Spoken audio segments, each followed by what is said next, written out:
Shalom, dalam video saya kali ini saya akan memberikan kesaksian mengenai salah satu kebesaran Tuhan atas hidup keluarga kami dengan judul Kakak dan Kakak Ipar yang sembuh dari COVID-19. Tapi sebelumnya mari kita berdoa dulu ya. Terima kasih Bapa, terima kasih Yesus, kami siap mendengarkan pemberitaan mengenai kebesaran-Mu. Di dalam nama Yesus Kristus, kuasa darah Yesus Kristus menutup bungkus kami dari apapun. Haleluya, amin. Bulan 6 yang lalu, kakak saya yang pertama, Cik Sandra, pergi ke Bali bersama dengan suaminya, Ko Anto, dan kedua anaknya, Metu dan Elin. Lalu setelah 1 minggu pergi, minggu pagi itu, Cik Sandra telepon dan mengabarkan kalau sedang di Surabaya dan minta untuk dicarikan sopir untuk kembali ke Jakarta karena kondisi Ko Anto yang pusing dan mual sejak berangkat ke Bali. Maka dari itu mereka transit ke beberapa tempat yang berdekatan karena kondisi Ko Anto tersebut. Lalu setelah kami mendengar hal itu, kami sudah menduga kalau itu adalah gejala dari COVID-19. Dan kami baru menyadari selama 1 minggu Cik Sandra pergi itu, saya digerakkan untuk puasa, lalu saya puasa hampir 3 hari. Dan juga saya mendapatkan beberapa penglihatan melalui mimpi mengenai Cik Sandra, dan juga mama saya yang gelisah ingin tahu kabar tentang Cik Sandra. Setelah telepon ditutup, lalu mama menghubungi seorang sopir, dan sopir tersebut langsung menolak ketika mama memintanya untuk mengantarkan ke Jakarta. Mereka mampir ke rumah untuk mengambil beberapa keperluan. Hanya mampir ya, tidak menginap. Mereka menginap di hotel Solo semalam. Lalu kami membawakan berbagai macam keperluan yang dibutuhkan. Terutama kami membawakan minyak urapan, roti, dan anggur perjamuan kudus. Dan ketika mereka mampir di rumah, kakak saya yang kedua, Cik Maria, melihat kalau wajah Ko Anto sudah pucat, dan kami semakin yakin kalau itu adalah gejala COVID-19. Mama pesan, nanti kalau sudah sampai kamar hotel, berdoa lalu olesi pintu-pintu kamar hotel dengan minyak urapan, tutup bungkus dengan kuasa darah Yesus. Lalu segera lakukan perjamuan kudus. Pembimbing rohani saya yang ada di Singapura mengatakan lakukan perjamuan kudus 2 kali sehari selama masa pandemi ini. Setelah sampai di Hotel Solo, sudah agak tenang, lalu mama saya ngejar, ayo cepat hubungi dokter Jakarta, lalu besok segera kembali ke Jakarta. Lalu mereka menghubungi dokter yang ada di Jakarta melalui telepon dan diberi resep, lalu kami membelikan obatnya. Jadi itu Cik Sandra mengurus apa-apa sendiri, mengurus ini sendiri, mengurus itu sendiri, karena kami juga tidak bisa memberi bantuan dalam jarak dekat karena protokol kesehatan juga. Jadi kami hanya bisa membelikan obat-obatan atau keperluan lainnya yang diperlukan. Tapi kami berdoa dan berpuasa, memuji dan menyembah Tuhan di rumah. Tiba-tiba Cik Sandra memberi kabar kalau Elin mimisan, keluar banyak darah dari hidung dan juga nggak merasakan apa-apa, padahal juga tidak ada riwayat mimisan sebelumnya. Dan mama bilang kepada saya kalau itu darah Yesus. Lalu tanpa diduga Cik Sandra memberi kabar kalau mendapat sopir dari temannya. Kami sudah tidak enak waktu itu, bukan kami mau menyalahkan teman Cik Sandra ya, tapi kami teringat waktu kami mencari sopir dan sopir itu langsung menolak ketika kami memintanya untuk mengantar ke Jakarta. Waktu itu saya mengambil roti perjamuan kudus, saya mendapat 2 ayat yang sama dalam 2 kali pengambilan. Saya mendapatkan Sefanya pasal yang ketiga ayat yang ke-17a.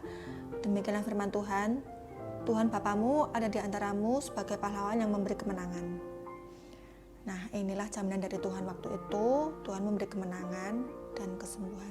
Haleluya. Lalu sebelum berangkat ke hotel, saya mendapat penglihatan melalui mimpi. Ada suatu barang di depan rumah. Lalu saya menyemprotkan air pentahiran dan mengoles minyak urapan di depan rumah dan di mobil sambil berdoa.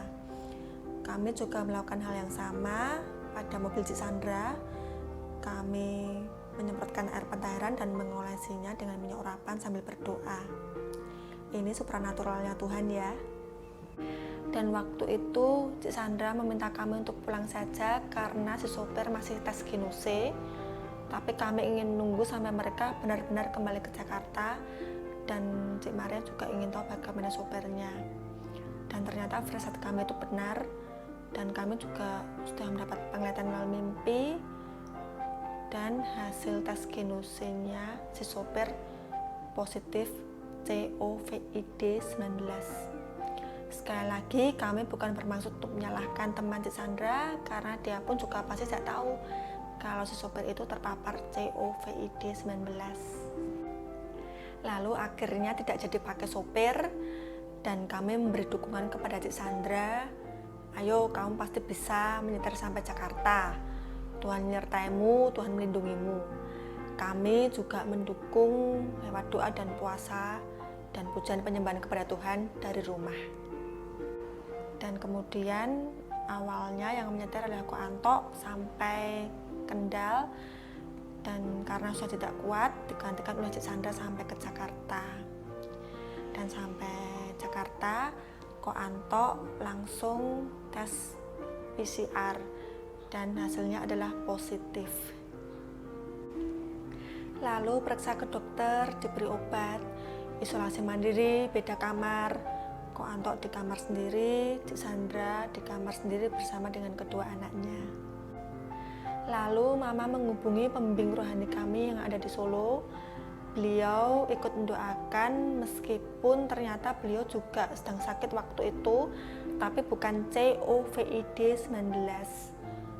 Beliau sakit batuk dan mual, dan perut hanya bisa menerima teh saja.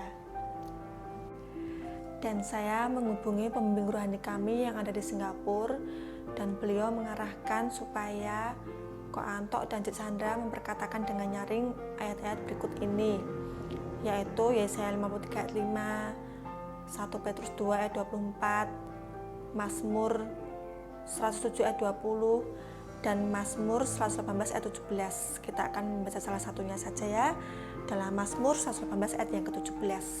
Demikian firman Tuhan, aku tidak akan mati tetapi hidup, dan aku akan menceritakan perbuatan-perbuatan Tuhan. Haleluya, luar biasa sekali ya. Dan isi ayat-ayat yang lainnya adalah mengenai oleh bilur-bilurnya kamu telah sembuh, diluputkannya mereka dari liang kubur. Haleluya. Sekitar 1 minggu kemudian mereka tes PCR, dan hasilnya Ko Anto negatif, Cik Sandra positif. Mungkin karena perawat Ko Anto, tapi sekarang sudah negatif, dan kedua anaknya ajab sungguh negatif. Padahal mereka nempel-nempel papanya waktu di Bali. Ya meskipun di beberapa hotel mereka menyewa 2 kamar ya. Wow, Tuhan sungguh luar biasa. Tuhan mendengarkan seruan kami. Tuhan beri mujizat kesembuhan, kekuatan, perlindungan kepada keluarga Ko Anto melalui perjamuan kudus, iman, memperkatakan firman Tuhan dengan nyaring, doa, puasa, pujian dan penyembahan di rumah. Melalui obat, melalui imun, Ko Anto menerima mujizat kesembuhan dari Tuhan. Dari yang awalnya terpapar COVID-19, sekarang sudah menjadi sehat, dan juga menerima mujizat kekuatan dari Tuhan sehingga bisa menyetir dari Bali sampai ke Kendal. Dan Cik Sandra juga menerima mujizat kesembuhan dari Tuhan, dari yang awalnya juga terpapar COVID-19 sekarang juga sudah sehat, dan juga menerima mujizat keberanian dan kekuatan dari Tuhan sehingga berani menyetir dari Kendal sampai ke Jakarta. Matthew mendapat mujizat perlindungan dari Tuhan, hasil tes PCR-nya negatif, padahal dia sudah nempel-nempel papa dan mamanya yang terpapar COVID-19. Elin juga menerima mujizat perlindungan dari Tuhan. Hasil tes PCR-nya negatif, padahal dia juga sudah nempel-nempel papa dan mamanya yang terpapar COVID-19. Dan ketika di tes PCR pun juga tidak merasakan apa-apa, karena darah Yesus sudah menandainya melalui darah yang keluar dari hidung. Semua dalam perlindungan Tuhan. Haleluya. Terima kasih Yesus, dan terima kasih bagi yang sudah mendoakan, pembimbing rohani kami yang ada di Solo, pembimbing rohani kami yang ada di Singapura, dan hamba-hamba Tuhan yang tidak kami kenal sekalipun. Kami bisa merasakannya dan kami melihatnya di berbagai media sosial. Haleluya. Kemuliaan bagi Tuhan. Mari kita berdoa. Terima kasih Bapa, terima kasih Yesus. Kami sudah mendengarkan pemberitaan mengenai kebesaran-Mu. Di dalam nama Yesus Kristus, nama-Mu Tuhan semakin dipermuliakan, kebesaran-Mu semakin diberitakan. Tuhan memberkati dan melindungi kami dan memberikan kepada kami damai sejahtera yang berlimpah. Haleluya. Amin. Sekian kesaksian dari saya. Tuhan Yesus memberkati.